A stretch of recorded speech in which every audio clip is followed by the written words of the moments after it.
22শে জানুয়ারি বিকেল 4:20 সত্যবাবুর কেবিন। মোহন সত্যবাবুর কেবিনের দরজায় টোকা দিতেই, কে?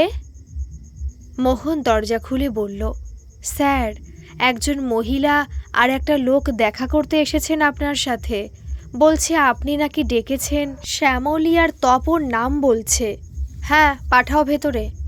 শ্যামলী আর তপন ঘরে ঢুকতেই, এসো বসো এখানে। চেয়ারটা টেনে শ্যামলী বসেই বলল, স্যার, আমি কিছু করিনি।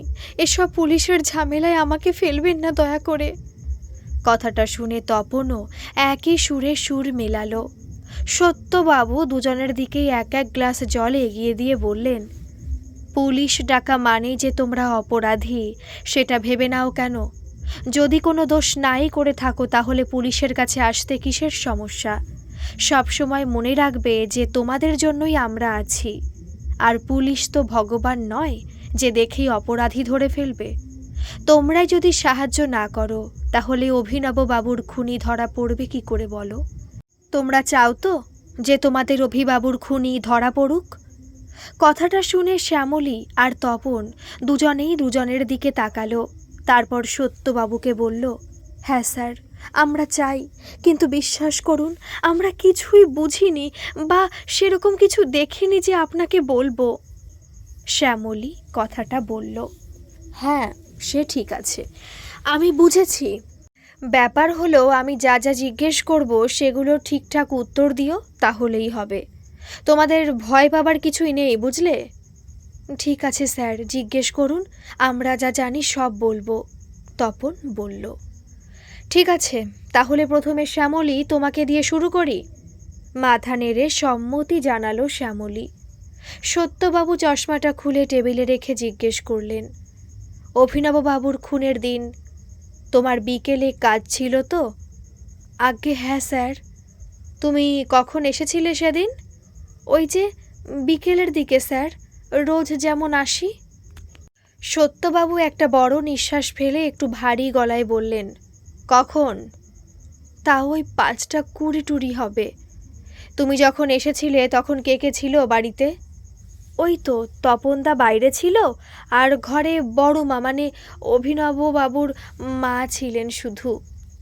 আচ্ছা, তার মানে অভিনববাবু যখন আসেন তখন তুমি ছিলে বাড়িতে? আমি তো গেট খুলে দিলাম ভেতরের। দাদাবাবু আর ওনার অফিসের একজন লোক ছিল। কে লোক? স্যার, আমি তো নাম জানি না, কিন্তু উনি প্রায় আসতেন আমাদের বাড়িতে। সত্যবাবু নিজের কম্পিউটারে সেদিনের প্রেস কনফারেন্সের ভিডিওটা চালিয়ে কম্পিউটার স্ক্রিনটা শ্যামলীর দিকে একটু ঘুরিয়ে দিয়ে জিজ্ঞেস করলেন, দেখো তো, যে লোকটা তোমার দিদিমণির বাদিকে দাঁড়িয়ে আছে সেই কি না? শ্যামলী স্ক্রিনের একদম সামনে গিয়ে দেখে বলল, হ্যাঁ স্যার, এই লোকটাই। আচ্ছা, বুঝলাম। তো তারপর কি হলো? তারপর দাদাবাবু আর উনি দুজনে উপরে চলে গেলেন। আর কিছু জানি না স্যার আমি। আমাদের উপরে যাবার নিয়ম নেই যদি না ডাক পড়ে। তারপর উনি বেরোলেন কখন? সেটা তো জানি না। আমি আসলে একটু বাইরে গেছিলাম মাছের খাবার আনতে। এসে থেকে ওনাকে আর বেরোতে দেখিনি। আর অনেকক্ষণ পর দিদিমণি এলেন, তখনও আমি গেট খুলেছিলাম। সত্যবাবু তপনের দিকে তাকিয়ে ইশারা করে কম্পিউটার স্ক্রিনের দিকে দেখতে বললেন। দেখা হতেই জিজ্ঞেস করলেন, একে দেখেছিলে সেদিন ঢুকতে বা বেরোতে? স্যার, ঢুকতে দেখেছিলাম বাবুর সাথে, কিন্তু তারপর আমি বেরোতে দেখিনি। কেন? বেরোতে তো ওনাকে গেট থেকেই হতো, দেখোনি কেন? স্যার, আমি একটু বেরিয়েছিলাম। মাথা নিচু করে তপন বলল, অন ডিউটি গেটকিপার বেরিয়েছিলে মানে? কোথায় গেছিলে? স্যার, ওই কাছাকাছি গেছিলাম এক জায়গায়। সত্যবাবু টেবিলে রাখা পেপার ওয়েটটা হাতে তুলে দেখতে দেখতে বললেন, আরেকবার যদি কোনো হেয়ালি দেখি এটা কিন্তু মাথায় লাগবে সোজা। তপন খানিক ভয় পেয়েই বলল, আসলে স্যার, সেদিন শুক্রবার ছিল। শুক্রবার তো প্রত্যেক সপ্তাহেই থাকে। হ্যাঁ স্যার, সেই জন্যই শুক্রবার শুক্রবার বাবু অফিস থেকে ফেরার পর আমি একটু মদ আনতে যাই ব্ল্যাক থেকে। শুক্রবার ওখানে মদের দোকান খোলে না, তাই ব্ল্যাকে কিনতে যাই বাবু ফিরে যাবার পর। শালা, আজ বুঝলাম মদ খাওয়া সত্যি ক্ষতিকারক। তারপর দিদিমণি কখন এলেন? ওই আমি ফিরে যাবার কিছুক্ষণ পর। আর কোনো কথা বা কিছু যদি মনে পড়ে আর একটু মনে করার চেষ্টা করো। দুজনেই মাথা নিচু করে চুপ করে রইল দেখে সত্যবাবু বললেন, ঠিক আছে, আসো তোমরা, দরকার পড়লে ডাকবো আবার। দুজনেই মাথা নাড়িয়ে উঠে দাঁড়ালো। এরপর বেরিয়ে গেল। সত্যবাবু টেবিলে রাখা বেলটা বাজিয়ে মোহনকে ডাকলেন। মোহন গেট খুলতেই, একটু চা খাওয়া তো। হ্যাঁ আনছি স্যার। এক কাপ চা নিয়ে এসে টেবিলে রেখে মোহন বলল, স্যার এক্ষুনি যারা এসেছিল তাদের মধ্যে মহিলাটি আপনার সাথে দেখা করতে চাইছেন, আবার নিয়ে এসে উদ্ধার করো আর কি। চায়ের কাপটা হাতে তুলে বললেন সত্যবাবু। শ্যামলী ঢুকেই বলল, স্যার একটা জিনিস ভুলে গেছিলাম, ভাবলাম বলি যদি আপনার কাজে লাগে। সত্যবাবু মুখে কিছু বললেন না, শুধু ইশারায় মুখটা উপরের দিকে তুলে বলতে বললেন, সেদিন আমি গেট খোলার পর। 17ই জানুয়ারি বিকেল 5:35। অভিনববাবুর বাড়ি। অভিনববাবু দরজায় বেল বাজালেন। শ্যামলী এসে গেট খুলতেই অভিনববাবু আর প্রাঞ্জলবাবু ভেতরে ঢুকে এলেন। প্রাঞ্জল, তোমাকে বললাম আজ আর আসতে হবে না, শুনলে না? প্রাঞ্জলবাবু একটু হেসে বললেন, স্যার কালই জমা দিতে হবে এগুলো, কোম্পানির অডিট রিপোর্ট। তুমি স্যার বলাটা ছাড়বে না আর, তাই না? চলো করেই ফেলি তাহলে। স্যার আপনি যান, আমি আপনার ইনসুলিন ডোজটা নিয়ে যাচ্ছি, না হলে আপনি আবার ভুলে যাবেন। সত্যি তুমি না থাকলে যে কি হতো, নিয়ে এসো। এই বলেই অভিনববাবু উপরে চলে গেলেন। প্রাঞ্জলবাবু নিচে ফ্রিজ থেকে একটা ডোজ বার করে নিয়ে পকেটে ঢুকিয়ে তারপর একটা সিগারেটের প্যাকেট বার করে একটা সিগারেট ধরিয়ে খালি প্যাকেটটা হাতে ধরে রেখে শ্যামলীকে বললেন, একটু জল নিয়ে এসো প্লিজ। শ্যামলী জল নিয়ে এসে বলল, এই যে জল। প্রাঞ্জলবাবু অর্ধেক খাওয়া সিগারেটটা খালি প্যাকেটের ভেতরে ঘষে সেটাকে নিভিয়ে প্যাকেট সমেত সিঁড়ির নিচে রাখা ডাস্টবিনে ফেলে দিয়ে জলটা খেয়ে উপরে চলে গেলেন।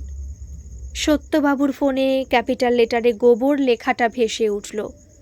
সত্যবাবু ফোন ধরে বললেন, 1 মিনিট গোবর। শ্যামলী তুমি এসো, ধন্যবাদ। হ্যাঁ বলো গোবর। স্যার ফুটপ্রিন্টের রিপোর্ট পেয়ে গেছি, নিয়ে আসছি। সাবাস মিস্টার চাটুর্যে, এসো তাড়াতাড়ি, গল্প আছে। 15 মিনিট পর। স্যার আসবো?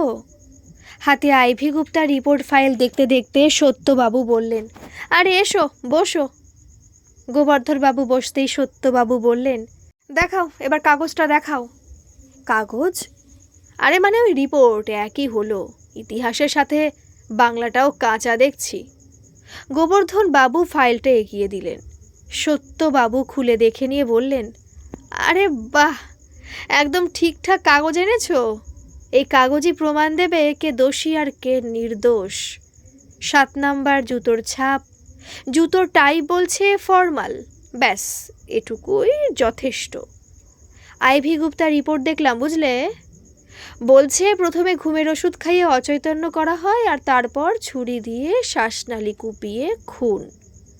তার মানে চায়ের সাথে ঘুমের ওষুধটা মেশানো হয়েছিল। চায়ের সাথে কি করে জানলেন স্যার? সেদিন ওই ডানলপের ফ্ল্যাটে 20শে জানুয়ারি তিলোত্তমা অ্যাপার্টমেন্ট। হঠাৎ গোবর্ধন বাবু দুটো ছবি নিয়ে এসে সত্যবাবুকে দিয়ে বললেন, সোফার পাশে পড়েছিল এই দুটো। ছবি দুটো দেখে সত্যবাবু মৃদু হেসে বললেন, পরকিয়া গোবর, তুমি মোটিভ খুঁজে পেয়ে গেলে মনে হচ্ছে। মানে স্যার? কিছু না, দেখো ভালো করে, আর কিছু পাও নাকি। এই বলে কিচেনের দিকে গেলেন সত্যবাবু। কিচেনে ঢুকেই দেখলেন ওয়াশ বেসিনের কল থেকে টুপটুপ করে জল পড়ছে। কাছে গিয়ে দেখলেন বেসিনের আশেপাশে জলের ফোঁটা পড়ে আছে। আসলে কলটাতে একটা প্রবলেম আছে, পুরো বন্ধ করলে অল্প অল্প জল পড়ে। সত্যবাবু কলটা একটু উল্টো দিকে ঘুরিয়ে জল পড়া বন্ধ করলেন। রান্নাঘরটা বেশ ভালো করেই গোছানো, এখনকার মডিউলার কিচেন যেমন হয় আর কি। ড্রয়ারগুলো একটা একটা করে খুলে দেখতে লাগলেন সত্যবাবু। প্রথম ড্রয়ারে খাবার প্লেটগুলো রাখা, দ্বিতীয় ড্রয়ারে হাতা, খুন্তি এবং অনেক চামচ রাখা। 3 নম্বর ড্রয়ার খুলতে দেখলেন চায়ের কাপ প্লেট সাজানো।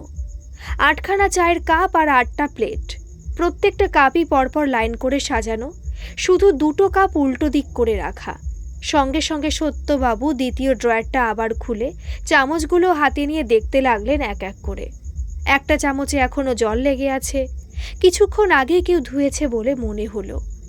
ড্রয়ার বন্ধ করে বসার ঘরের দিকে গেলেন সত্যবাবু। ওদিকে বেডরুমের ফটোগ্রাফার ফটো তুলতে ব্যস্ত, তার সাথে সুপ্রতিমবাবু ফরেনসিকের জন্য সব সংগ্রহ করছেন। এবার বুঝলে কেন বললাম চায়ের সাথে ঘুমের ওষুধটা মেশানো হয়েছিল? গোবর্ধন বাবু কৌতূহলের সাথে জিজ্ঞেস করলেন। না মানে কফিও তো হতে পারে। সত্যবাবু কপালে হাত দিয়ে বললেন, হায় রে আমার প্রদোষচন্দ্র মিত্তির রে, তুমি এটুকু বুঝে গেছো নিশ্চয়ই যে কিভাবে অচৈতন্য করা হয়েছিল। হ্যাঁ, ওই চা বা কফি কিছু একটাতে ওষুধ মিশিয়ে। সাবাস, এবার তোমার দায়িত্ব যে খুঁজে বের করা সেটা চা না কফি কি ছিল ঠিক। খানিক ব্যঙ্গ করে বললেন সত্যবাবু। ঠিক আছে স্যার, খুঁজে নেব। আর কি বলছে রিপোর্টে? দরজায় হাতের ছাপ আছে, সেটা কার দেখতে হবে। আর হ্যাঁ, ওই নাম্বারটা ট্র্যাক করা গেল যেটা থেকে বিদিশা দেবীকে ভিডিওটা পাঠানো হয়? হ্যাঁ স্যার, দিয়ে এসছি, আজ রাতের মধ্যে জানতে পেরে যাব। ঠিক আছে, এটা জানাটা খুব দরকার যে নাম্বারটা কার, তার লোকেশনটা কি। আমার যতদূর মনে হচ্ছে এটা জলেরই কাজ, বুঝলে। জল? আরে প্রাঞ্জল, এই নামটাও ছোট করে নিলেন নিজের মতো। শ্যামলী আর তপন এসেছিল, ওরা দুজনেই সেদিন প্রাঞ্জল বাবুকে ঢুকতে দেখেছিল অভিনব বাবুর সাথে, কিন্তু প্রাঞ্জল বাবুকে বেরোতে দেখেননি। ডাস্টবিনের সিগারেটের কথাটাও মিলে গেছে। বিদিশা দেবী ঠিকই বলছিলেন, এই সিগারেট ওনার খাওয়া না, প্রাঞ্জল বাবুরই খাওয়া। আজ রাতে লোকেশনটা জানাও ওই নাম্বারটার, তারপর কাল যাব প্রাঞ্জলকে জল খাওয়াতে। কিন্তু স্যার, প্রাঞ্জল বাবু কেন করবেন এরকম? কেন করবেন সেটা তো উনি বলবেন পরে। ঠিক আছে স্যার, তাহলে আসি আজ রাতে, জানাচ্ছি নাম্বারের লোকেশনটা। হ্যাঁ, এসো। 22শে জানুয়ারি রাত 8:30, সত্যবাবুর বাড়ি। সত্যবাবুর ফোনে একটা SMS এলো। ফোন খুলে দেখে সত্যবাবু সঙ্গে সঙ্গে গোবর্ধন বাবুকে ফোন করলেন। ফোন ব্যস্ত এলো, আবার করলেন, আবার ব্যস্ত পেলেন।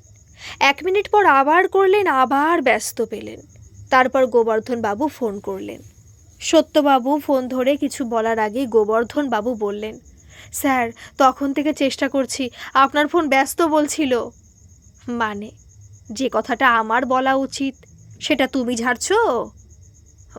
মানে মানে আমি তোমার SMS পেয়ে তোমাকেই ফোন করছিলাম। যখন দেখছো নাম্বার ব্যস্ত বলছে, তখন পরপর ফোন না করে 1 মিনিট অপেক্ষা করতে কি হয়?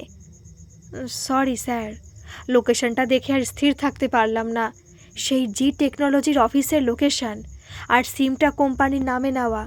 কোম্পানিতে খোঁজ নিয়ে জানলাম সেটা প্রাঞ্জল বাবু ব্যবহার করেন। ব্যাস, কেল্লা ফতে। কাল ঠিক সকাল 10টায় অফিস এসো, তারপর যাব অফিস করতে। ঠিক আছে স্যার, গুড নাইট স্যার। শুভরাত্রি।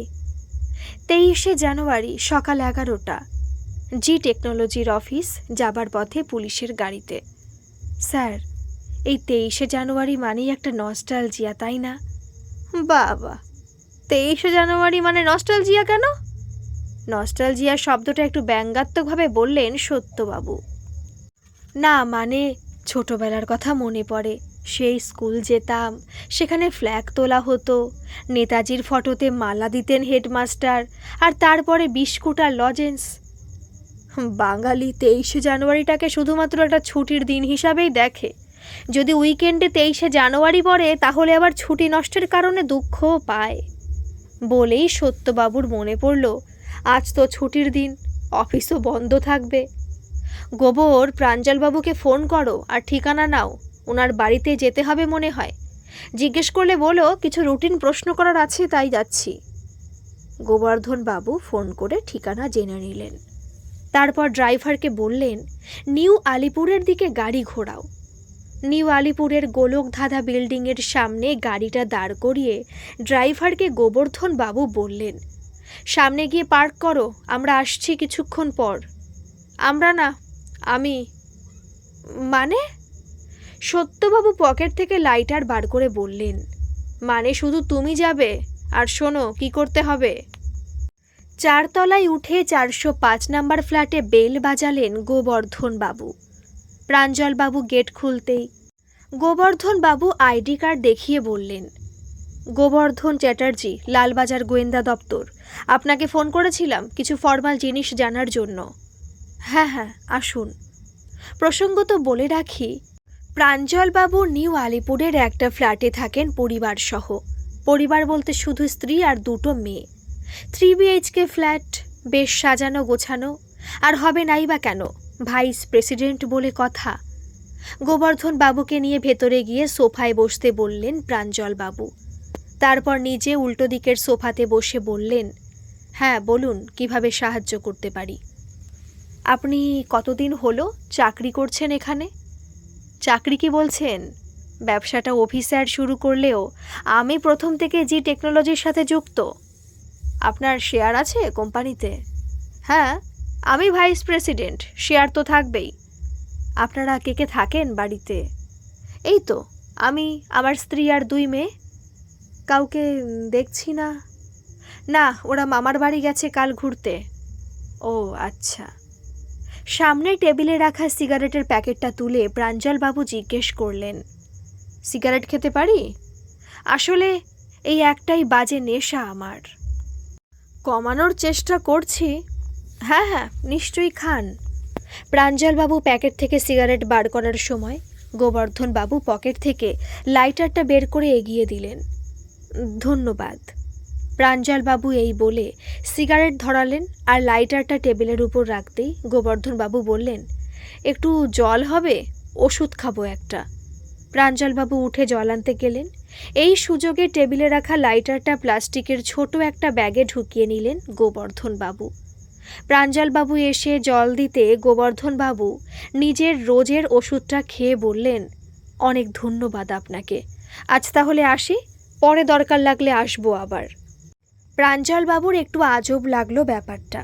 তা সত্ত্বেও বললেন, হ্যাঁ হ্যাঁ নিশ্চয়ই, আপনাদের সাহায্য করতে পারলে খুশি হব। গোবর্ধন বাবু বেরিয়ে গেলেন। নিচে পার্কিংয়ে এসে গাড়ির দরজা খুলেই সত্যবাবুর দিকে ওই লাইটারের প্লাস্টিকটা দিয়ে বললেন, কাজ হয়ে গেছে স্যার, আপনার কথা মতো হাতের ছাপ নিয়ে নিয়েছি। আমাকে দিচ্ছ কেন? এটা নিয়ে এবার কি করতে হবে সেটা বুঝেছ নিশ্চয়ই। কালকের মধ্যেই যেন পেয়ে যায় রিপোর্টটা। মিলে গেলে জল বোতল বন্দি করে নেব। আর good job mister Chatterjee. Thank you sir. পরের দিন 24শে জানুয়ারি জি টেকনোলজির অফিস, প্রাঞ্জলবাবুর কেবিন, সকাল 11:30। স্যার, আপনার সাথে 2জন পুলিশ অফিসার দেখা করতে এসেছেন। প্রাঞ্জলবাবুর অ্যাসিস্ট্যান্ট কথাটা বললেন। এই তো কালই এসেছিল, আজ আবার? ঠিক আছে, পাঠিয়ে দাও। সত্যবাবু আর গোবর্ধনবাবু প্রাঞ্জলবাবুর কেবিনে ঢুকতেই প্রাঞ্জলবাবু বললেন, আসুন আপনারা, বসুন। চা খাবেন? হ্যাঁ, আমার জন্য একটা চা বলেই দিন। গল্প বলতে বলতে লাগবে। সত্যবাবু বললেন। প্রাঞ্জলবাবু গোবর্ধন বাবুর দিকে তাকিয়ে বললেন, ইনি কাল এসেছিলেন। আপনি? হ্যাঁ, আমি হলাম তিনি, যিনি এনাকে কাল আপনার কাছে পাঠিয়েছিলেন। Senior officer Satyabrata Sen, Lalbazar. ও আচ্ছা, দাঁড়ান, চা বলছি, আপনারা বসুন। দুজনে গিয়ে চেয়ারে বসলেন। প্রাঞ্জলবাবুও যথারীতি উল্টো দিকের তার চেয়ারে বসলেন। সত্যবাবু পকেট থেকে ফোন বের করে একটা নাম্বার দেখিয়ে প্রাঞ্জলবাবুকে বললেন, দেখুন তো এটা কার নম্বর। প্রাঞ্জলবাবু দেখে নিয়ে বললেন, এটা তো আমার অফিসের নাম্বার, কেন বলুন তো। দেখুন প্রাঞ্জলবাবু, প্রশ্ন শুধু আমিই করব, আপনি শুধু উত্তর দেবেন। বাকিটা আপনাকে সব বুঝিয়ে দেওয়া হবে যে কেন করা হচ্ছে। আপনি এভাবে কেন কথা বলছেন আমার সাথে? আবার প্রশ্ন? ঠিক আছে, সোজা পয়েন্টে আসি, আপনার বুঝতে সুবিধা হবে তাহলে। খুন দুটো করলেন কেন? বিচলিত হয়ে প্রাঞ্জলবাবু বললেন, কি? কার খুন? কে করেছে? ও মা, দেখো কি নিষ্পাপ, যেন কিছুই জানে না। ঠিক আছে, আরও স্পষ্ট করে বলছি, অভিনব বাবু আর ওনার অ্যাসিস্ট্যান্ট আইভি গুপ্তাকে খুন করলেন কেন? মাথা গেছে নাকি আপনার? আমি কেন খুন করতে যাব? কি অবাক ব্যাপার! আচ্ছা, প্রমাণ করতে হবে এবার, তাই তো? ঠিক আছে, যেতে যেতে করব, চলুন আমাদের সাথে। এই বলে সত্যবাবু উঠে দাঁড়ালেন। কোথায় যাব? যেখানে গেলে আপনার মুখ খুলবে। মানে? ওয়ারেন্ট আছে? উচ্চশিক্ষিত খুনি ধরবো আর নিয়ম ফলো করব না, সেটা কি করে হয় বলুন? গোবর, কাগজ দেখাও ওনাকে। কাগজ না দেখালে কেউ বিশ্বাসই করে না আজকাল। কি ঝামেলা! গোবর্ধন বাবু অ্যারেস্ট ওয়ারেন্টটা বের করে দেখালেন। সত্যবাবু বললেন, এবার ভদ্রলোকের মতো যাবেন নাকি আমাদের মতো করে নিয়ে যেতে হবে? দেখুন, আমার আর ওই টানাটানি করতে পোষায় না। চলুন, কিন্তু বিশ্বাস করুন, আমি কিচ্ছু করিনি। আমি জানি না আপনারা কি বলছেন। কেবিন থেকে বেরোতেই প্রাঞ্জল বাবু তার অ্যাসিস্ট্যান্টকে বললেন, তুমি মিটিংগুলো দেখো, আমি আসছি কিছুক্ষণ পর। শুনেই সত্যবাবু বললেন, হ্যাঁ, তা মোটামুটি 14 বছর পর। তিনজনেই অফিসের নিচে এসে দাঁড়ালেন। পুলিশের গাড়িটা সামনে এসে দাঁড়ালো। সত্যবাবু সামনে ড্রাইভারের পাশে বসলেন আর গোবর্ধনবাবু প্রাঞ্জলবাবুকে নিয়ে পেছনে বসলেন। চলো, বাসর ঘরে নিয়ে চলো সোজা, সত্যবাবু বললেন ড্রাইভারকে। গাড়ি চলতে শুরু করলো। সঙ্গে সঙ্গে প্রাঞ্জলবাবু আবার বলে উঠলেন, স্যার, বিশ্বাস করুন, আমি কিছুই করিনি। ওনাকে আমি স্যার ভাবতাম। এই, তাহলে আমাকে স্যার বলবে না? শালা, স্যার বলে খুন করে ফেলবে তারপর আমাকে। আমি খুন করিনি। আপনার মনে হয় না যে এই লাইনটা খুবই কমন লাইন নিজেকে ডিফেন্স করার জন্য? অন্য কিছু ভাবুন। সত্যি বলছি স্যার। ঠিক আছে, তাহলে আমার প্রশ্নের উত্তর দিন। আপনি সেদিন অভিনববাবুর বাড়িতে ওনার সঙ্গে গিয়েছিলেন, হ্যাঁ কি না? হ্যাঁ। আপনি প্রায় যেতেন ওনার বাড়িতে? হ্যাঁ, শুধু অফিসের কাজেই যেতাম। আবার যতটা বলতে বলা হচ্ছে বলুন, বাকিটা আমরা বুঝে নেব। অভিনববাবুকে প্রথমে কড়া ডোজের ইনসুলিন দিয়ে অচৈতন্য করা হয়। তারপর ছুরি দিয়ে শ্বাসনালীতে বারে বারে আঘাত করে খুন করা হয়। রিপোর্ট তাই বলছে। আর যে সিরিঞ্জ দিয়ে পুশ করা হয় ইনসুলিন, তাতে আপনার হাতের ছাপ আছে। কত নম্বর জুতো পরেন আপনি? 7। এই একই নাম্বারের ফর্মাল জুতোর ছাপ পাওয়া গেছে অভিনববাবুর বাড়ির বাগানে। আপনাকে সেদিন কেউই বাড়ি থেকে বেরোতে দেখেনি। আসুন, তাহলে পুরো গল্পটাই বলি আপনাকে, পৌঁছতে পৌঁছতে শেষ হয়ে যাবে। সেদিন অভিনববাবুর বাড়িতে ডাস্টবিনে সিগারেটের প্যাকেটটা ফেলে উপরে গিয়ে দেখলেন অভিনববাবু বিছানায় বসে আছেন। খুব ক্লান্ত দেখেই মনে হচ্ছে। ঢুকেই প্রাঞ্জল বাবু বললেন, স্যার, ডোজটা দেখে নিন। উফ প্রাঞ্জল, তুমি তো প্রায়ই দাও, ভরসা আছে তোমার উপর, দাও। এই বলে হাতটা বাড়িয়ে দিলেন অভিনববাবু। প্রাঞ্জলবাবু একটু হালকা হাসি হেসে অভিনববাবুর হাতে ইঞ্জেকশনটা পুশ করে দিলেন। তারপর সিরিঞ্জটা পাশের টেবিলে রেখে ব্যাগ থেকে ফাইলটা বার করে খুলতে খুলতে বললেন, আপনার কত চাপ না স্যার, পুরো কোম্পানির দায়িত্ব। আরে না না, একার দ্বারা কখনো কোম্পানি চলে না প্রাঞ্জল। তোমরা সবাই আছো এই উন্নতির পেছনে।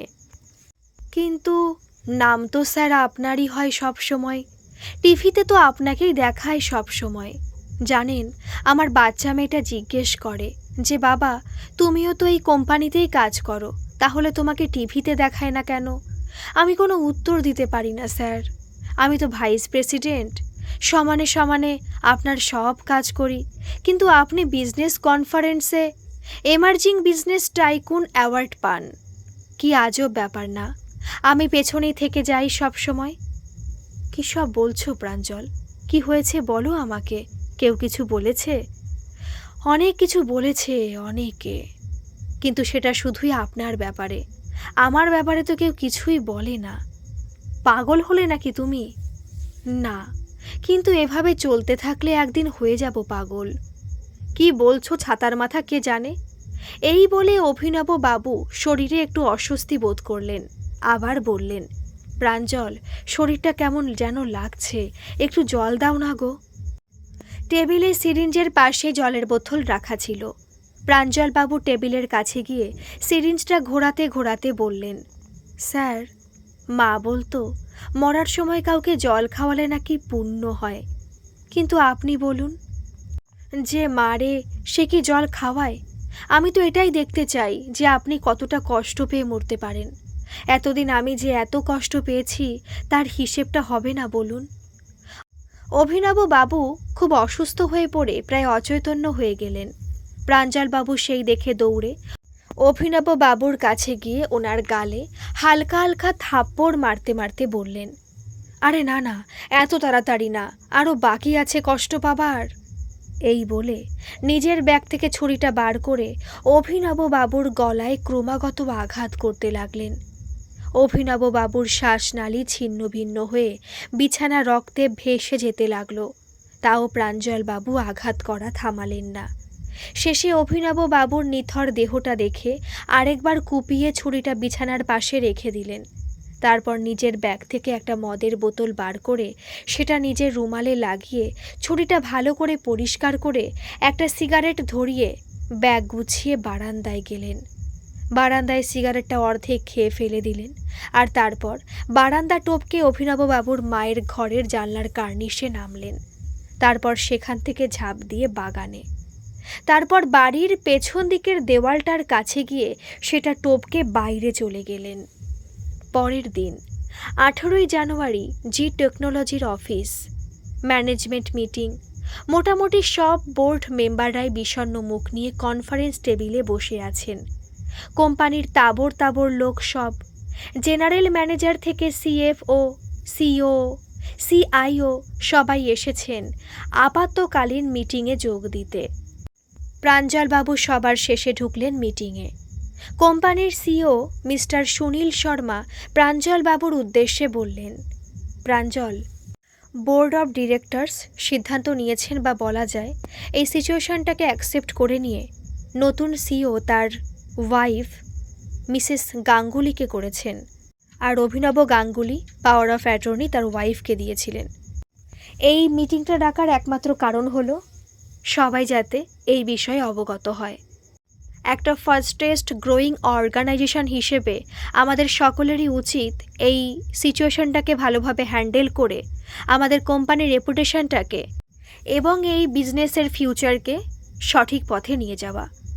এবং বোর্ড অফ ডিরেক্টরস এই সিদ্ধান্ত নিল যে একটা প্রেস কনফারেন্স ডাকা হবে যেখানে মিসেস গাঙ্গুলি ওয়ার্ল্ডের সামনে এই সিচুয়েশনটাকে হ্যান্ডেল করবে। আমরা এর আগেই মিসেস গাঙ্গুলির সাথে কথা বলে নিয়েছি এবং সে সম্পূর্ণভাবেই এতে রাজি। What's your thought on this Pranjal? তোমার কি চিন্তাভাবনা এই সিদ্ধান্তের উপরে? প্রাঞ্জলবাবু খানিক রেগে গেলেন, কিন্তু প্রকাশ করতে পারলেন না। রাগ চেপে রেখে বললেন, হ্যাঁ, সিদ্ধান্তটা খুব ভালো হয়েছে, কোনো সমস্যাই নেই। এবং বলতে গেলে মিসেস গাঙ্গুলি এই সিচুয়েশনটাকে হ্যান্ডেল করার জন্য একদম রাইট চয়েস। আর তাছাড়া মিসেস গাঙ্গুলির তো তেমন একটা কোনো কাজ করতে হবে না, কারণ আমরা সবাই তাকে সাপোর্ট করব। এবং যেখানে অভিনব স্যার এই সিদ্ধান্ত অলরেডি জানিয়ে দিয়েছিলেন যে তার অনুপস্থিতিতে তার ওয়াইফ এই সমস্ত কিছু হ্যান্ডেল করবে, তো সেখানে আর কিছু বলারও থাকে না। ঠিক আছে, তাহলে এই প্রেস মিটটা কবে অ্যারেঞ্জ করতে পারি আমরা? হ্যাঁ, would be on this Sunday afternoon. Great. Meeting শেষ হলো। প্রাঞ্জলবাবু মনে মনে প্রচণ্ড রেগে গেলেন। অফিসের নিচে ক্যাফেটেরিয়ায় গিয়ে এক কাপ কফি নিয়ে সামনের টেবিলে গিয়ে বসে ভাবতে লাগলেন, এতদিন ধরে প্ল্যান করলাম, এত চেষ্টার পর ওই শুয়োরের বাচ্চাটাকে কোপালাম, আর এখন কি না আবার তার বউয়ের গোলামি করতে হবে? কত আশা করলাম যে এবার সিইও হওয়া আর কারোর বাপেও আটকাতে পারবে না, কিন্তু কে জানতো যে ওই শুয়োরের বাচ্চাটা আগে থেকে কলকাঠি নেড়ে রেখেছে। কিছু একটা করতেই হবে, এরকম সুযোগ বারে বারে আসবে না। কিন্তু কি করব? বউটাকেও মেরে ফেলবো? না, পুলিশ কেস হতে পারে। কি করব? কি করব? ভাবতে ভাবতে নিজের ফোনটা বার করে ঘাঁটতে লাগলেন। কফিতে শেষ চুমুক দিয়েই একটা শয়তানের হাসি হেসে নিজের অফিসের ফোনটা বার করে পুরনো একটা ভিডিও চালিয়ে নিজের মনেই বললেন, সাপও মরবে আবার লাঠিও ভাঙবে না। 20 জানুয়ারি রাত 12:02 প্রাঞ্জলবাবু তার অফিসের ফোনটা দিয়ে বিদিশা দেবীকে একটা ভিডিও পাঠালেন। ভিডিওটা তিনি নিজেই করেছিলেন। সে প্রায় 1 মাস আগের কথা। প্রাঞ্জলবাবু যথারীতি অভিনববাবুর বাড়িতে রাত 8টা নাগাদ এলেন। উনি প্রায় যাতায়াত করেন, তাই শ্যামলী নিচে থেকে আর ফোন করে না প্রাঞ্জলবাবু এলে। প্রাঞ্জলবাবু রোজের মতো সেদিনও সোজা উপরে চলে গেলেন। অভিনববাবুর বেডরুমে দরজা খোলাই থাকে, যেহেতু কেউই উপরে যায় না। প্রাঞ্জলবাবু দরজার সামনে যেতেই শুনতে পেলেন অভিনববাবু বলছেন, না বিদি, এখন না প্লিজ, কাজ করছি, রাতে না, এখুনি, না হলে আর কখনো না। বিদিশা দেবী বললেন, উফ, তুমি না। বিদিশা দেবীকে তার হাউস কোট খুলতে দেখে প্রাঞ্জলবাবু তার ফোনের ক্যামেরাটা অন করে ভিডিও করতে লাগলেন দরজার বাইরে থেকে। আর মনে মনে ভাবলেন, এরকম সুযোগ আর আসবে না, কখন কি কাজে লেগে যায় বলা যায়। তো এইভাবেই সেদিনের করা ভিডিওটা বিদিশা দেবীকে পাঠালেন, যাতে টেনশন করে উনি কাল প্রেস মিটে না আসতে পারেন। এরপর তার বিছানার পাশে রাখা ড্রয়ার থেকে অভিনববাবু আর আইভি গুপ্তার অন্তরঙ্গ মুহূর্তের কিছু ছবি বার করে দেখতে দেখতেই ফেদে ফেললেন আর একটা খুনের চক্রান্ত। পরের দিন দুপুরে তিলোত্তমা অ্যাপার্টমেন্ট, আইভি গুপ্তার ফ্ল্যাট। প্রাঞ্জলবাবু কলিং বেল বাজাতেই আইভি এসে গেট খুলল আর বলল, এ কি স্যার, আপনি এখন? আজ তো প্রেস মিট আছে না আমাদের কিছুক্ষণ পর? হ্যাঁ, আসলে এদিক দিয়ে যাচ্ছিলাম তো ভাবলাম তোমাকে নিয়েই যাই। আসুন না স্যার, ভেতরে আসুন। প্রথমবার এলেন আমার বাড়ি? না, আগেও একবার এসেছিলেন অফিসারের সাথে, আই রিমেম্বার। প্রাঞ্জলবাবু সোফায় বসলেন, তারপর বললেন, হ্যাঁ, কত ভালোই না ছিল দিনগুলো। অভি ছিল, সব ছিল, আজ অভি নেই, ভাবতেই কেমন লাগে।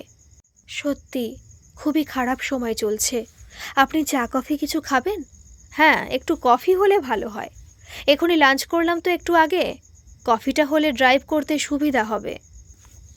কিন্তু তোমাকেও খেতে হবে আজ এক কাপ কফি, তবেই খাবো। আমি তো কফির পোকা, আর কোম্পানির ভাইস প্রেসিডেন্ট কফি অফার করলে ছাড়া যায় নাকি? আপনি একটু বসুন, আমি নিয়ে আসছি।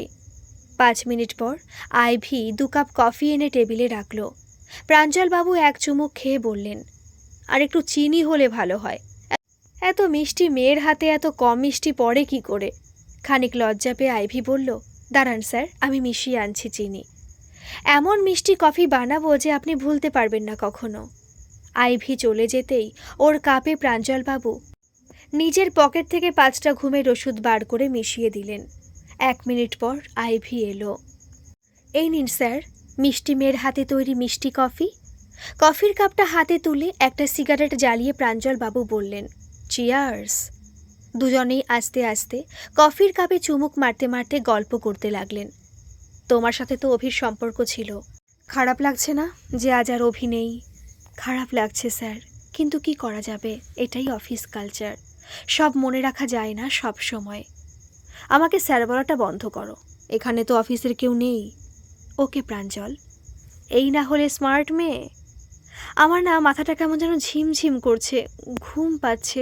কেন বলুন তো? সিগারেটটা অ্যাশট্রেতে নিভিয়ে প্রাঞ্জলবাবু বললেন, আমার কথাতেই তোমার নেশা হয়ে গেছে হয়তো। বলতে বলতেই আইভি দেবীর কথা জড়িয়ে গিয়ে টেবিলে মাথা রেখে শুয়ে পড়লেন। বলতে বলতেই আইভি দেবীর কথা জড়িয়ে গিয়ে টেবিলে মাথা রেখে শুয়ে পড়লেন। এই সুযোগেই ছিলেন প্রাঞ্জলবাবু। যথারীতি এরপর আইভিকে কোলে করে বেডরুমে নিয়ে গেলেন। তারপর কফির কাপ আর চামচটা ওয়াশ বেসিনে ভালো করে ধুয়ে ড্রয়ারে ঢুকিয়ে রাখলেন। এরপর সোফার পাশে এসে অভিনববাবু আর আইভির অন্তরঙ্গ মুহূর্তের ছবি দুটো ফেলে রাখলেন। তারপর নিজের ব্যাগ থেকে ছুঁড়ে বার করে বেডরুমের দিকে গেলেন। দেখলেন আইভি প্রায় অচৈতন্য হয়ে পড়ে আছে বিছানায়, আর আলতো গলায় বলছে, প্রাঞ্জল, কি খাওয়ালি আমাকে তুই, বাস্টার্ড। আচ্ছা, আমি বাস্টার্ড? তুই এর তার সাথে যখন তখন শুয়ে পড়বি আর আমি বাস্টার্ড? বাহ। তারপর আস্তে আস্তে আইভির শরীরটা নিস্তেজ হয়ে পড়লে প্রাঞ্জলবাবু ছুরিটা দেখতে দেখতে বলা শুরু করলেন, তুই ঠিকই বলেছিস, আসলে না আমি বাস্টার্ড, আর এটা আমার গর্ব। আজ যদি অভিহারামি সিইও না হয়ে আমি হতাম, তাহলে তুই আমার সাথে শুতিস, তাই না? এই বলে বিছানার উপর উঠে আইভিকে সোজা করে শুয়ে তার উপরে বসে গলায় ছুরিটা বোলাতে বোলাতে আবার বললেন, হ্যাঁ, আমি বাস্টার্ড, কারণ আমি নিজে বড় হতে চাই, অনেক বড়, সবার উপরে। আর অত উপরে উঠতে গেলে বাস্টার্ড না হয়ে উপায় নেই রে। নিজে দিনের পর দিন অভির স্ত্রী আছে জেনেও শুধুমাত্র স্বার্থের জন্য অভির সাথে শুয়েছিস। হ্যাঁ, আমি বাস্টার্ড। অভিকে মারলাম, এবার তুইও মরবি। তুই মরলে তবেই অভির বউ জেলে যাবে, আর আমি তবেই হব সিইও। বলেই গলায় ছুরি দিয়ে আঘাত করতে লাগলেন বারবার। বিছানা রক্তাক্ত হতে লাগলো, তবুও উনি কোপানো থামালেন না। প্রায় ৩৫ সেকেন্ড ধরে কুপিয়ে কুপিয়ে গলা ছিন্ন ভিন্ন করে দিলেন। তারপর উঠে বিছানা থেকে নেমে আবার বললেন, আমি বাস্টার্ড। তারপর ছুরিটা মদ দিয়ে পরিষ্কার করে বিছানায় ফেলে রাখলেন। ২৪শে জানুয়ারি দুপুর ১২:২৫, লালবাজার মেন গেট। পুলিশের গাড়িটা এসে দাঁড়ালো ঠিক লালবাজার মেন গেটের সামনে। কি বলেছিলাম না, পৌঁছতে পৌঁছতে গল্প বলা হয়ে যাবে। সত্যবাবু এই বলে গাড়ি থেকে নামলেন। গোবর্ধন বাবু প্রাঞ্জল বাবুকে নিয়ে নামতেই সত্যবাবু বললেন, চলুন এবার বাসর ঘরে, জামাই আদর হবে। 10 মিনিট পর ইন্টারোগেশন রুম। সত্যবাবু আর গোবর্ধন বাবু ঢুকলেন। প্রাঞ্জল বাবু বসে আছেন একটা চেয়ারে। সত্যবাবু সামনের চেয়ারে বসে বললেন, গল্পটা তো শুনলেন, এবার আপনার মুখ থেকে শুনি আবার। নিন, শুরু করুন। চা লাগবে নাকি? এখানে মোহনের হাতের চা কিন্তু আলাদাই। দেখুন, আমি সত্যি বলছি, আমি কিছু করিনি। কথাটা শুনে রেগে গিয়ে সত্যবাবু টেবিল চাপড়াতে চাপড়াতে বললেন, তাহলে সেদিন অভিনববাবুর বাড়িতে কেউ আপনাকে বেরোতে দেখল না কেন? কেনই বা আপনার পায়ের ছাপ পাওয়া গেল বাগানে? কেনই বা রিপোর্টে এলো যে অভিনববাবুকে হাই ইনসুলিন ডোজ দিয়ে অচৈতন্য করা হয়? কেনই বা সিরিঞ্জে আপনার হাতের ছাপ পাওয়া গেল? কেনই বা অভিনববাবুর বাড়ির বারান্দায় আর আইভি দেবীর বাড়ির অ্যাস্ট্রেতে আপনার মতো করে খাওয়া একই ব্র্যান্ডের সিগারেট পাওয়া গেল? কেনই বা বিদিশা দেবীকে আপনি আপনারই করা ওই ভিডিওটা পাঠালেন ঠিক প্রেস মিটের আগের রাতে? কেনই বা আইভি গুপ্তার ঘরের দরজার লকে আপনার হাতের ছাপ পাওয়া গেল? বলুন। খানিক নার্ভাস হয়ে প্রাঞ্জল বাবু বললেন, আমি ভিডিওটা করিনি। আমাকে পাঠানো হয়েছিল ভিডিওটা সেই রাতেই, আর বলা হয়েছিল আমি যাতে ওটা বিদিশা দেবীকে পাঠাই। আরে বাহ, দারুণ তো। আচ্ছা, তা কে পাঠিয়েছিল ভিডিওটা আপনাকে? আমি জানি না। অজানা নাম্বার থেকে সেই রাতে আমার কাছে একটা হোয়াটসঅ্যাপে মেসেজ আসে। সেখানে ভিডিওটা পাঠানো হয় আর বলা হয় আমি যাতে ভিডিওটা বিদিশা দেবীকে পাঠাই। আর সাথে এটাও বলা হয়। বলে চুপ করে গেলেন প্রাঞ্জল বাবু। কি বলা হয় বলুন? সাথে একটা অ্যাড্রেস পাঠানো হয় আর সেখানে যেতে বলা হয় পরের দিন দুপুরে। কোথাকার অ্যাড্রেস শুনি? গোবর, একটা চা বলো তো আমার জন্য, দারুণ ক্লাইম্যাক্স চলছে। হ্যাঁ স্যার, গোবর্ধন বাবু বলে বেরিয়ে গেলেন। আইভি গুপ্তার বাড়ির অ্যাড্রেস ছিল। প্রাঞ্জল বাবু বললেন, আচ্ছা, তার মানে আপনাকে আইভির বাড়ি যেতে বলা হয়েছিল, তাই আপনি একটা অজানা লোকের কথায় আইভি ঠিক খুন হবার সময় ওর বাড়ি চলে গেলেন? বাহ। না, আমি গিয়ে দেখি আইভি খুন হয়ে পড়ে আছে বিছানায়। দরজা খোলাই রাখা ছিল। আমি দুবার আওয়াজ দিয়েছিলাম। তারপর কারোর উত্তর না পেয়ে দরজা খোলা থেকে ভিতরে ঢুকে বেডরুমের দিকে যেতেই দেখি বিছানায় আইভির নিথর শরীরটা পড়ে আছে। আমি হতচকিত হয়ে যাই। আর কিছুক্ষণ পরেই প্রেস মিট ছিল, তাই ভয় পেয়ে পালিয়ে আসি। পুলিশকে জানাননি কেন? ভয় পেয়ে গেছিলাম স্যার, সত্যি বলছি। বলতে বলতে গোবর্ধন বাবু মোহনকে নিয়ে ঢুকলেন। মোহন 2 কাপ চা টেবিলে রাখতেই সত্যবাবু বললেন, 2 কাপ কে খাবে? স্যার, আমি খাবো 1 কাপ। গোবর্ধন বাবু বললেন, আরে সে কি গোবর, এই অবেলায় তুমি চা খাবে? না স্যার, আসলে এই ইন্টারোগেশন রুমে এলেই চা খেতে ইচ্ছে করে। আচ্ছা বেশ, খাও। হ্যাঁ তো প্রাঞ্জল বাবু, সবই না হয় মানলাম, কিন্তু ফোন নাম্বার থেকে কে পাঠিয়েছিল আপনাকে ওই ভিডিওটা? জানি না স্যার, অজানা নাম্বার ছিল। চ্যাট দেখাও। চ্যাট ডিলিট করে দিয়েছি স্যার। বউ ফোন চেক করে মাঝে মাঝে, তাই বিশ্বাস করুন স্যার, আমি শুধুমাত্র ভিডিওটা ফরওয়ার্ড করেছিলাম। মাথা নিচু করে বললেন প্রাঞ্জল বাবু। মারবো টেনে এক চর। এখানে সিনেমা চলছে নাকি নুন শো? জানা নেই শোনা নেই অজানা লোকের মেসেজ দেখে দৌড়ালেন? স্যার, মেসেজে লেখা ছিল আমি ওখানে গেলে উনি আসবেন আর আমার সিইও হবার ব্যবস্থা করবেন, তাই আমি গেছিলাম। সবারই ইচ্ছে করে উপরে উঠতে, তাই না? এ তো পুরো 2 নম্বরই মাল, বুঝলে গোবর? শ্যামলী নিজে বলেছে যে ও বাড়িতে একমাত্র আপনি যেতেন উপরে কাউকে ফোন না করে। তার মানে ভিডিওটা যে আপনি করেছেন তাতে কোনো সন্দেহই নেই। আর আপনি ভেবেছিলেন অভিনব বাবুকে মেরে সিইও হবেন, কিন্তু পরে যেই জানলেন যে আগেই উনি ব্যবস্থা করে রেখেছিলেন, তখনই নতুন প্ল্যান করলেন ওনার বউকে ফাঁসানোর জন্য, যাতে ওনার জেল হয় আর আপনি সিইও চেয়ারে বসতে পারেন। আজকের পর্ব এই পর্যন্তই থাক। আজ সন্ধে 7:30টায় আমি এর 4র্থ পর্ব আপলোড করব। গল্প কিন্তু এখানেই শেষ নয়, এর অনেক সাসপেন্স এখনও বাকি আছে। আমি পরশুদিন দুপুরেই এর অন্তিম পর্ব আপলোড করে দেব। আর হ্যাঁ, আপনাদের কেমন লাগছে গল্পটি অবশ্যই কিন্তু কমেন্টে জানাবেন। আর ভালো লাগলে একটা সাবস্ক্রাইব করে দেবেন। ধন্যবাদ।